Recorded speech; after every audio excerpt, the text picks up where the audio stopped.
A paz do Senhor, meus irmãos, minhas irmãs, sejam muito bem-vindos ao nosso canal.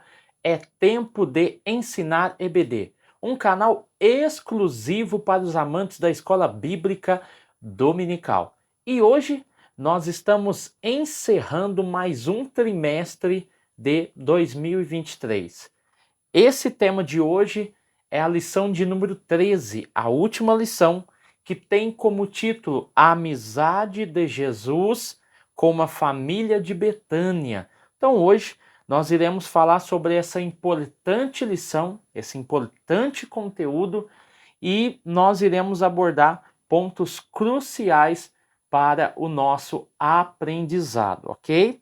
Então, sem mais delongas aí, vamos adentrar ao nosso textuário. Textuário esse que está localizado em João, capítulo 11, versículo de número 5. O textuário diz o seguinte: Ora, Jesus amava. Nós estamos falando aqui de sentimento. Qual era o sentimento de Jesus? Ele amava. Esse termo, esse sentimento amor é averso à pessoa que tem rancor, mágoa ou ódio, ou seja, concernente à família de Lázaro, Jesus amava. E no caso aqui, amava a Maria, a sua irmã e a Lázaro. João capítulo 11, versículo 5. Ou seja, ele amava a pessoa e não coisas. Então nós temos um diferencial na vida de Jesus que nos dá o exemplo de que Jesus amava pessoas e não coisas. Tem pessoas que amam coisas e odeiam pessoas. Então, Jesus nos traz um verdadeiro ensinamento aqui. A verdade prática dentro da família, ou seja, é o ambiente ao qual o autor vai nos trazer uma verdade prática. Esse ambiente que é dentro da família, ou seja, dentro da família, a amizade, o objetivo dessa família, nesse requisito aqui, é a amizade com Cristo e não a amizade com o mundo. Essa família que tem amizade com Cristo evoca o quê? Gera resultados. Esses resultados, essa busca por resultados, nós temos aqui comunhão, conselho, simpatia e reciprocidade. No quê? Nos relacionamentos. Quando eu falo desses itens aqui, eu estou falando do relacionamento na prática e não na teoria, ok?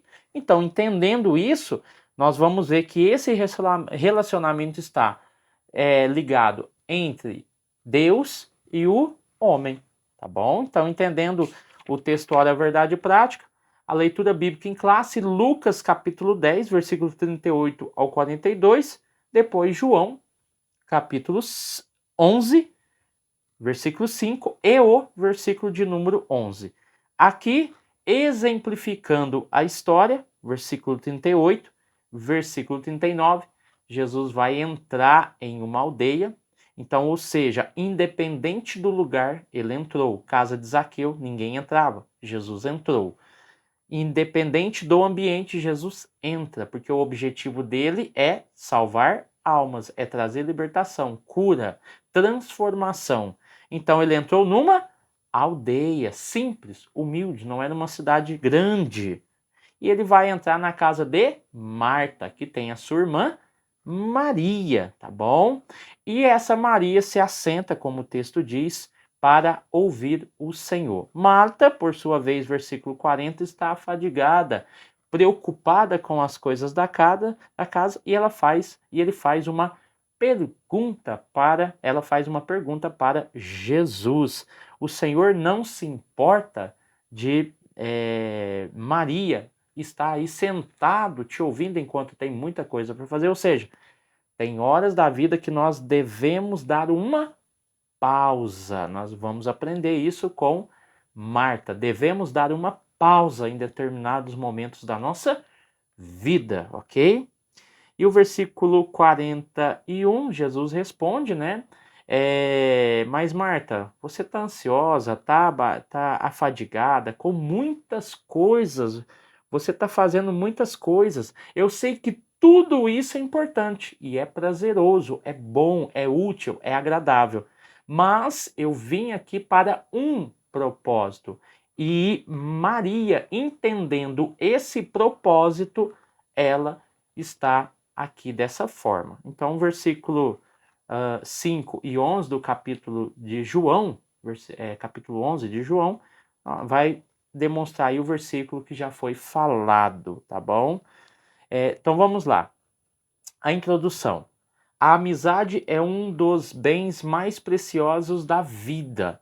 Aqui ele vai falar que a amizade é um dos bens mais preciosos da nossa vida, e ele também vai falar sobre a questão da relação de amizade. Primeiramente, a questão da amizade nada mais é do que uma relação afetiva entre duas pessoas ou mais, ok?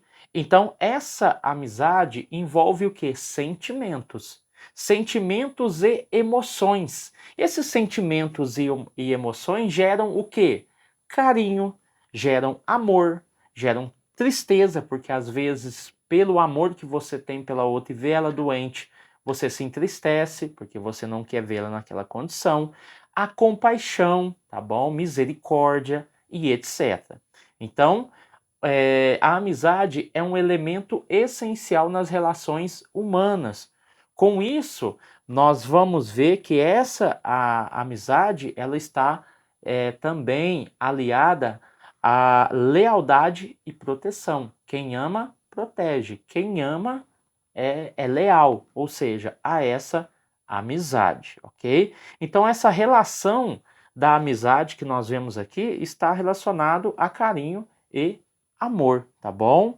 Então Jesus vai hospedar na casa de Marta, tá bom? E nós vamos ver que essa questão de hospedar está ligada a várias questões muito importantes. Quando alguém hospeda na sua casa, algumas características têm que ser observadas. Primeiro, há respeito, tá? Segundo, há amor envolvido. Terceiro, há cuidados envolvidos no tratamento, né? O cuidado um com o outro, o aconchego. Nós temos a questão da gratidão. Isso eu estou falando de uma pessoa que se hospeda na casa do outro e esse anfitrião aceita que essa pessoa se hospede. Então, qual que é o sentimento que essa pessoa expressa? É tudo isso que eu estou falando, tá bom? Gratidão e confiança. A hospedagem desperta, olha o que a hospedagem ela vai despertar. Ela vai despertar o quê? O sentimento familiar. Mesmo que ela não seja consanguínea, a hospedagem, quando você libera a hospedagem na sua casa para alguém, seja ele qual for, você desperta o sentimento familiar. Ou seja, tudo que você faz para sua família, você faz para aquele que está hospedado na sua casa, E no caso aqui, a hospedagem desperta o sentimento familiar concernente a Jesus, ou seja, é uma forma de Marta e Maria dizer: olha, você é bem-vindo, você é como um da família, você é especial para nós também, assim como qualquer outra pessoa que é consanguíneo nosso, tá bom? Então, olha que interessante, só nessa questão da hospedagem, qual é o significado e quão ele é profundo. Tópico 1. A vida social de Jesus. Jesus foi um ser social. Aqui o autor vai falar que na cidade de Nazaré, Jesus desenvolveu relações pessoais, tá bom? Aqui nós vamos ver que o ser humano e o próprio Jesus, ele não foi privado de estar em sociedade. Por isso que é interessante o ministério de Jesus. Ele é um ministério que agrega as pessoas. Ele não é um ministério privado que só está ligado a uma parte da população, a uma parte da elite ou parte de um grupo. Não, ele não está privado das relações. Ele se relaciona com as pessoas. Mas o relacionamento de Jesus tem um objetivo muito claro que já foi falado aqui: a questão da transformação, regeneração tá, desse ser humano, trazer vida, trazer paz, trazer alegria. Então, nesse requisito e nesse contexto é que o ministério de Jesus ele começa a crescer e ter grandes proporções. É participar ativamente do grupo na qual está inserido.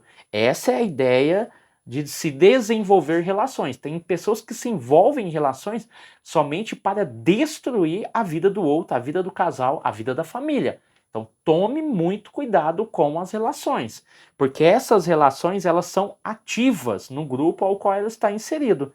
Então a pessoa se realiza na relação com o outro. Então isso é interessante, porque ela vai se realizar, ela não vai se apropriar da vida do outro, ela não vai prejudicar para crescer, pelo contrário, as relações dentro de família, dentro da igreja e dentro do trabalho principalmente, eu estou falando que eu me realizo, eu preciso do outro, né, para me realizar, eu não sou autossuficiente, eu preciso do próximo, é por isso que tem que haver um consentimento mútuo, ou que todos pensem da mesma forma, ou pensem, agem da mesma forma, para que objetivos sejam alcançados. No trabalho, na família, na igreja, em vez de nós pensarmos de forma coletiva, as pessoas pensam de forma individual. É por isso que as coisas dão errado. É por isso que as coisas não vão para frente, porque um quer derrubar o outro, para que possa crescer em cima do outro. E a ideia de relação não é essa, ok? Então vamos lá. Então, aqui nós já vamos ver a questão da amizade. Aí, João capítulo 15, versículo 15, que vai falar que Jesus não vai chamar eles de servos, porque o servo não sabe o que o seu senhor faz, mas o chamará de amigos. E essa relação de amizade, ela está atrelada à escolha. Você escolhe as suas amizades. E de acordo com as amizades que você escolhe, você terá resultados dela. Uma coisa é o que você vai gerar de resultado, outra coisa é que o outro vai gerar. Talvez a sua amizade no início foi muito boa, mas aconteceu talvez como Judas. Mas quem foi que pagou o preço? Foi Jesus ou foi Judas? Foi Judas. Com o próprio erro, ele não soube lidar com essa situação e acabou se prejudicando. Então a escolha de Jesus não está amparada no mérito e nem no trabalho, tá? Não é esse tipo de mérito que é escolher. Só vou escolher porque esse daqui é rico, porque esse tem carro, esse tem casa, esse tem uma vida assim. Não. Os critérios para se escolher uma boa amizade não pode se basear em bens materiais, tá? No status da pessoa ou naquilo que ela tem. E isso às vezes a gente pode se dar muito mal, porque essas amizades geralmente terão como consequência o intuito de se autopromover através daquela escolha, ok? O subtópico de número 2, uma casa hospedeira, tá? Dentro dessa questão, havia uma família em Betânia, que é uma aldeia, que desfrutava de uma bonita amizade com Jesus. Como eu disse aqui, Jesus entrou numa aldeia. Essa cidade de Betânia, no caso, a, a aldeia era um lugar simples, uma aldeia, uma casa simples. Mas a minha grande questão aqui, a minha pergunta é: o que o seu lar representa para outra pessoa? O que o seu lar tem para oferecer ao seu próximo, tá bom? Quem manda na sua casa? É o vizinho? É não sei quem? É as pessoas que ficam palpitando? É a família? O que é que você tem para oferecer? Não é o que os outros acham de você, é o que a sua casa tem para oferecer, tá? Se você é uma pessoa simples, se você é uma pessoa que não tem muitas porras, ofereça aquilo que você tem de melhor para o seu próximo, aquele que vier te visitar e tudo mais. Não queira fazer como o seu vizinho faz, que tem uma condição diferente, que tem uma vida diferente, que tem uma realidade totalmente diferente. Não importa a simplicidade da casa. Como nós já aprendemos aqui, a questão do acolhimento, ele é essencial, tá? E é reconhecido tá bom? Então, você tem um celular, às vezes a pessoa tem até vergonha de chamar alguém porque tem uma casa simples, pelo contrário, uma casa simples, bem cuidada, que as pessoas chegam e falam assim, nossa, é uma casa simples, mas muito bem organizadinha, né? Muito bem alinhadinha, enfim, é uma casa aconchegante, independente da simplicidade dela. Tá bom? Então não deixe de convidar, não deixe de tomar um café, não deixe de chamar alguém para jantar, para almoçar na sua casa, uma pessoa de confiança, uma pessoa amiga, porque às vezes as coisas vão passando e você perde as oportunidades. Imagine se Marta e Maria tivessem o mesmo pensamento, né? Jesus nunca ia entrar, porque a vida é muito corrida desde aquela época, né? Então vamos lá. Então Betânia era uma aldeia muito pertinho de Jerusalém. Era em torno de 3 quilômetros a leste de Jerusalém. Então Jesus sempre estava lá. Mateus capítulo 21, versículo 17. Mateus 26, 6. Marcos 11 e 1. Depois os versículos 11 e 12. João capítulo 11, versículo 1. E João capítulo 12, versículo de número 1, você vai ver menção de Jesus sempre que estava em Jerusalém, ia até Betânia, ok? Que era uma aldeia. Subtópico de número 3, o texto vai dizer, Jesus foi recebido por essa família. Esse acolhimento especial que o autor coloca aqui, ele é essencial para a nossa compreensão. Jesus encontrou em Marta, Maria e Lázaro acolhimento especial. O que dá para entender no texto é que Marta e Maria moravam juntos e que Lázaro morava em outra casa, mas na aldeia de Betânia. Isso nós vamos ver que a casa era de Marta, a casa de Marta. Maria, muito provavelmente, morava junto com Marta e era irmã, tá? Não somente ela, mas também Lázaro. Lucas capítulo 10, versículo 38. Então, Marta é a anfitriã. Lázaro morava em outra casa. João capítulo 11, versículo de número 1. Esse acolhimento especial, como eu já falei aqui, tanto na casa de Lázaro quanto na casa de Marta, Jesus era muito bem recebido. Por quê? Esse acolhimento especial está pautado na recepção, na atenção que o anfitrião dá a essa pessoa, ao cuidado que esse anfitrião tem com essa pessoa, o abrigo que essa pessoa oferece, tá bom? Não é o cantinho na suja, não, é o melhor lugar da casa. Jesus vai deitar, Jesus vai almoçar, vai jantar, vai tomar o café da manhã ou o café da tarde e nós vamos oferecer o melhor que nós temos. Nós não vamos esconder nada na dispensa, nós vamos oferecer o melhor, porque ele é visita, ele é uma visita importante e nós o consideramos como parte da nossa família. Jesus tinha o apoio de famílias e também de amigos. Então, quando eu falo de acolhimento especial, justamente recepção, atenção, cuidado, abrigo, aceitação e aproximação. Então, esses requisitos são interessantes. Você não vai abrigar pessoas que você não conhece. Você não vai abrigar pessoas estranhas. Tem que haver um certo relacionamento para que essa pessoa possa entrar dentro da sua casa, tá bom? A ideia de visitar, tá bom? Jesus tinha essa máxima de visitar as pessoas. Então, quando ele se empenha em visitar, não somente pregar, mas visitar, ele está mostrando que o ser humano deve estar perto, deve ter relações, tá bom? O ser humano se importa, ou seja, quando eu falo de visitar, eu estou falando de eu me importar com o outro. Às vezes a pessoa está doente, às vezes a pessoa está em um momento difícil da vida. Então é uma forma de você demonstrar que você se importa com aquela pessoa e por isso você se deslocou para a casa dela, tá? Ou ela veio até você ou você foi até ela, tá bom? Gera também a ideia de aproximação e gera frutos, gera resultados. Então isso é importante, tá bom? Alguém lá na frente vai lembrar, olha, aquele dia eu não estava bem, mas eu recebi uma visita do pastor, do obreiro, da irmã, do irmão, e graças a Deus naquele dia Deus falou comigo, Deus usou ele de forma especial, ou ela, e Deus fez uma grande obra, e graças a Deus, Deus me libertou, enfim. Então, essas visitas são importantíssimas, tá bom? O tópico de número 2, frutos da amizade com Jesus. O tópico 1, presença real do Filho de Deus. Aqui nós vamos ver que realmente eles até então não tinham a ideia da grandeza da revelação de Deus, mas eles tinham ali a presença real do Filho de Deus dentro da sua casa.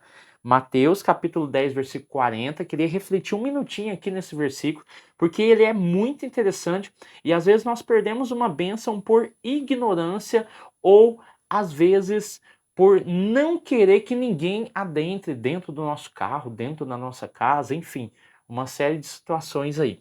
Mateus capítulo 10, versículo 41 vai dizer o seguinte, ó: quem receber um profeta ou uma pessoa boa, uma pessoa boa, fora do âmbito religioso, tá?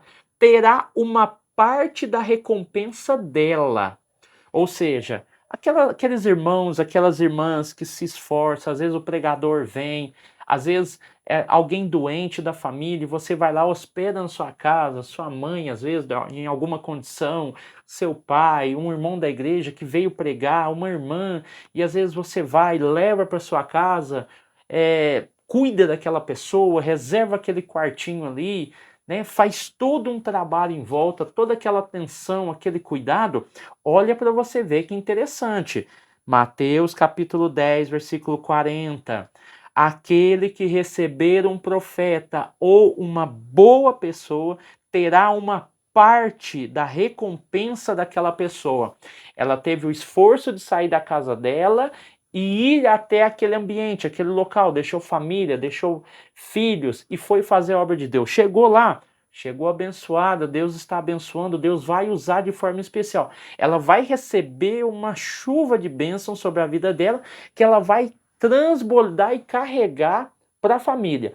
Só que nesse inteirinho, antes desse trajeto de volta para casa, essa pessoa está transbordando de bênção. E você abrir o coração, está abençoando essa pessoa de alguma forma, essa bênção que ela vai levar para casa, a Bíblia vai dizer que é como Deus fatiasse uma parte dessa bênção que ela recebeu e Deus fala assim, ó, essa porção que você, essa porção que você recebeu dessa bênção, eu vou repartir com essa pessoa. É por isso que muitas das vezes você vê pessoas aí abençoando irmãos, abençoando irmãs, às vezes com carro, às vezes com a casa, às vezes com uma ajuda. Quantas ajudas eu recebi aqui no YouTube? Então você pode ter certeza, a bênção que está sobre mim, ela é repartida com você, porque eu não levo ela para casa de maneira integral. Ela é repartida quando alguém decide abençoar aquele que está abençoando, ok? Aquele que está com má intenção não é o assunto dessa aula. Nós estamos falando daquela pessoa que está com o coração devotado a Deus, está fazendo a obra de Deus, vai sair abençoado e com isso ele deixa bênçãos também para trás, na vida de muitas pessoas. Então é importante essa relação e esse entendimento, ok? O desenvolvimento espiritual. A amizade de uma família com Jesus converge em adoração, contrição e quebrantamento. Olha que interessante. Vamos observar o que a sua amizade, tá, com a pessoa X está gerando em sua vida, tá bom? E de sua família. Então é importante. Aqui nós estamos falando da relação de Jesus com a família de Betânia, que no caso é de Marta e Maria, e também da família de Lázaro. Nós entendemos, e nós não vamos entrar em detalhes, que Lázaro depois veio a falecer. E o resultado dessa comunhão, por isso que ele veio abençoar, ele veio abençoado e ele vai deixar a bênção. A bênção, lá na frente, você vai ver que é realmente o momento em que Jesus ressuscita Lázaro. É aquela bênção que foi deixada, ou seja, Jesus se importou com aquela família porque ele sempre foi tratado bem naquele ambiente. Então nós temos que observar, nós como cristãos, eu, a minha esposa, a minha família em si, observar se a pessoa X que você tem contato, que você conversa, que você compartilha suas emoções, os seus problemas, se essa pessoa realmente está gerando alguma coisa boa para a sua vida. Porque se ela não estiver gerando, é melhor se afastar dessa amizade porque ela pode trazer destruição, ela pode trazer desânimo, ela pode trazer tristeza para sua casa. Então, tome muito cuidado com as relações. Tem muita relação boa, tem muita gente boa, mas também tem muita gente ruim. Muita gente que não quer o seu bem e não quer ser mudada. Se ela não quer ser mudada, é melhor o afastamento, ok? Então, dentro dessa questão, nós vamos ver na questão no caso aqui, ele está falando que será citado a diferença, né, das duas mulheres. Em primeiro momento, Maria se assentou aos pés de Jesus. Aqui está falando de Maria. Em um momento, ela se assentou para ouvir a palavra de Deus. Em segundo momento, ela vai se lançar aos pés do Senhor porque Lázaro havia e estava morto, tá bom? E depois nós vamos ver o episódio onde Maria derrama, né? Derramando sobre ele um recipiente de unguento de nardo aos pés e enxugando com os seus cabelos. Então nós vamos ver Maria se assentando aos pés de Jesus, Maria se lançando aos pés de Jesus. Primeiro ela senta para ouvir, depois ela se lança aos pés de Jesus para clamar, para pedir misericórdia por causa do irmão, e num terceiro momento ela unge Jesus com um óleo, né, um unguento de nardo puro, e com isso ela tem aí um episódio épico na Bíblia Sagrada que está aqui em João capítulo 12, versículo 3. Então você vai ver características importantes da vida de Maria, que mostram a sua capacidade de percepção, de espiritualidade e de objetivo. Primeiro ela senta, ela não quer pedir, ela quer ouvir. Quando ela entende que Jesus tem algo para oferecer de bom, no momento oportuno ela vai e pede para Jesus: olha, se o Senhor estivesse aqui, nosso irmão não teria morrido. Uma oportunidade de clamar. Aquele primeiro momento era um momento de ouvir. Num terceiro momento, ela pressente e faz um prenúncio da morte de Jesus, tocada, impulsionada pelo Espírito Santo, ela faz aquele ato de ungir os pés, né, de Jesus. Subtópico de número 3, aqui está falando de Marta, né, o comportamento, falando sobre o trabalho, sobre o serviço, e realmente eu concordo muito com o autor. Não devemos, de fato, criticar o que Marta fazia, por ser também algo do cotidiano. Quando isso torna algo do cotidiano, às vezes nós perdemos algo especial da parte de Deus. E é isso que aconteceu, porque Marta, mesmo tendo a presença de Jesus, sabendo das obras de Jesus e tudo mais, ficou que algo muito rotineiro. Então ela estava muito preocupada com aquilo que estava acontecendo dentro de casa. Então o próprio Jesus falou que ela estava agitada. Também a Bíblia vai dizer que Jesus diz para ela que ela estava preocupada com muitas coisas. E pegando esse gancho da preocupação e a agitação de Marta, a Bíblia vai dizer que Jesus responde a Marta quando ele pergunta: Senhor, o Senhor não se importa? Aí Jesus responde: Marta, Marta, tu tá agitada, muito preocupada com muitas coisas que tá acontecendo dentro da casa, mas preste atenção numa coisinha. Ó, mas apenas uma é necessária, tá bom? E Maria escolheu essa que é necessária, essa que é urgente, a melhor de todas, e essa ninguém pode tirar. Então olha para você ver que inteligente, que interessante. Trabalho 100%, ok? A amizade 100% também, tanto de Marta quanto de Maria, tá? Às vezes para nós aqui o carro 100%, a casa 100%. Mas nós temos que entender que essas coisas são limitadas e passageiras e perecíveis. Limitadas, passageiras e perecíveis. É por isso que Mateus capítulo 6, 33 nos dá a receita: buscai primeiro o reino de Deus e a sua justiça, e as demais coisas vos serão acrescentadas. Então, é nesse quesito, é nesse ponto que Marta tem que observar. Todas as coisas são importantes, mas tem momentos, por isso que eu disse que lá no versículo de número 40, devemos dar uma pausa, devemos parar. Tá? A vida é muito corrida, é muito trabalhoso, é muito complicado e às vezes nós não damos a pausa necessária. Estamos na igreja, mas estamos pensando lá no trabalho. Estamos na igreja, estamos pensando nos problemas e às vezes não é você pensar, é você apresentar. Apresente os seus problemas a Deus. Apresente as suas indagações, as suas questões a Deus, porque aquele momento é o momento de inflexão. Ou seja, é o momento em que você faz uma reflexão sobre a sua vida e você pratica ali dentro da igreja a espiritualidade. E ela não pode ser atrapalhada por questões exteriores.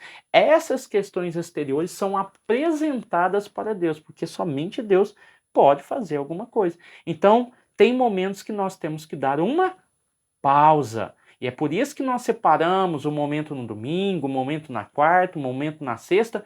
Para quê? Para prestar um culto a Deus. É esse momento de pausa que muitas das vezes as pessoas não querem abrir mão. Trabalha, trabalha, trabalha, trabalha. Né? Estuda, estuda, estuda, estuda. E isso é muito bom, é gratificante. Lá na frente você vai colher muita coisa boa. Mas o que adianta você ganhar o mundo inteiro? Né? E depois, lá no final, você perder a sua alma, perder a sua família para o mundo, né? Não dá a atenção necessária, não faz aquilo que tem que fazer. Então nós temos que tomar muito cuidado com isso. Há um tempo determinado para todas as coisas. E se nós não usarmos esse tempo a nosso favor, achar que o tempo é o nosso inimigo, o tempo não é o nosso inimigo, o tempo é o nosso amigo. O tempo é algo democrático, ele é o único elemento que é composto de 24 horas e ele é universal. Ninguém tem mais ou menos. O tempo é democrático, tá bom? O tópico de número 3, lições que aprendemos com a amizade de Jesus, tá bom? Marta, Maria e Lázaro eram fiéis discípulos. Não somente fiéis, mas também criam em Jesus. E por causa disso, além de ser fiéis e crerem nele, eles reverenciavam Jesus. Através do quê? Através do amor. Esse amor, ele pode ser fingido, tá? Ele pode ser interesseiro. Mas o verdadeiro amor que nós estamos falando aqui, que une as relações interpessoais, é gerada pelo Espírito Santo, porque é um do fruto do Espírito, ou seja, Gálatas 5:22. O fruto do Espírito primeiro é o amor, porque o amor ele pode ser interesseiro, ele pode ser altivo, né? Ele pode ser aquele amor que afaga as pessoas, mas esse amor que gerado pelo fruto do Espírito, ele não deixa a pessoa errar. Então isso é importante, que esse amor seja gerado pelo fruto do Espírito e não pela sua vontade de querer amar as pessoas, porque o nosso coração ele é enganoso e às vezes nós nos aproximamos das pessoas somente por interesse, para tentar barganhar alguma coisa ou tentar lucrar alguma coisa daquela amizade. Mas o verdadeiro amor, ele não vê idades, ele não vê condição social, ele não vê aonde a pessoa mora, é uma amizade verdadeira baseada no amor que tem como fidelidade e lealdade os seus padrões. Compreender o outro, uma agia mais com o coração, no caso de Maria, a outra mais com as mãos, no trabalho. Uma tinha uma emoção mais intensa, falava de maneira mais direta e franca, que no caso Marta, a outra mais sossegada, tranquila, contemplativa e silenciosa, tá bom? Então, às vezes a pessoa fica preocupada com as amizades. Ah, mas esse daqui fala a verdade, não sei o que, não sei o que. Esse daqui é o cara. Às vezes nós temos uma amizade ali que é mais tranquila, é mais sincera, é mais sensata, é mais tranquila, age mais com a prudência. Então nós temos que analisar o que nós queremos para a nossa vida. Às vezes aquelas pessoas que falam assim, ah, mas eu falo a verdade, eu não volto eu não levo desaforo para casa. Esse tipo de amizade é muito perigosa porque ela pode te envolver em grandes confusões. Procure amizades sensatas, racionais, espirituais. Procure amizades que te complete, amizade que realmente te traz um fruto, tá bom? Um resultado positivo. Dentro da casa habitam pessoas com personalidades diferentes. Dentro dessa família, né, que nós estamos falando aqui, Marta, Maria e Lázaro, nós temos pessoas com disposição, pessoas com tempo, pessoas com trabalho, pessoas com características diferentes, pessoas com funções na igreja diferentes, pessoas com uma espiritualidade diferente. Então, nem todo mundo é igual dentro da família. Às vezes nós temos um dentro da família que é mais estudioso, é mais aplicado, e nós temos o outro que é mais tranquilo, ele não se envolve tanto. Enfim, nós temos alguns que têm um temperamento mais forte, o outro tem um temperamento mais ameno. Nós temos um que se dedica, faz tanta coisa para a obra de Deus, mas o outro não faz tanto, mas nem por isso ele deixa de ser crente. Sempre está na igreja, sempre ali louvando ao Senhor. Então, essa comparação é meio desigual. Filhos, né, principalmente na questão de filhos, tem um filho que é mais dedicado, o outro prefere ir para outros caminhos. Então a gente fica meio numa situação difícil, né? Os pais, porque lida com personalidades diferentes. Seria bom se você colocasse uma regra ali e eles fossem como robôs, né? Seguissem todas as suas orientações. Mas entenda que eles têm características individuais, mas a amizade, a compreensão deve estar dentro dessa família, ok?